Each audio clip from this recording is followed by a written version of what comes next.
रावणाच्या नाभीमध्ये अमृत असल्यानं रावणाच्या नाभीत बाण मारण्याची श्रीरामांना विनंती केली। प्रभू श्रीरामांनी रावणाच्या नाभीत बाण मारताच रावण कोसळला।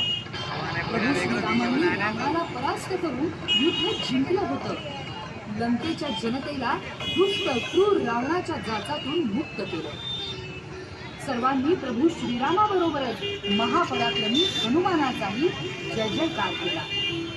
स्वर्गातून साऱ्या देवी देवतांनीही पुष्पवृष्टी करत प्रभू श्रीराम आणि हनुमानाचा जय जयकार केला।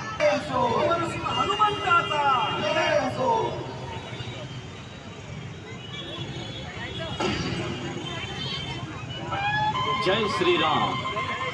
विश्व हिंदू परिषद श्रीराम नवमी शोभायात्रा समिती द्वारा प्रस्तुत यावेळेस देखावा सादर करीत आहोत।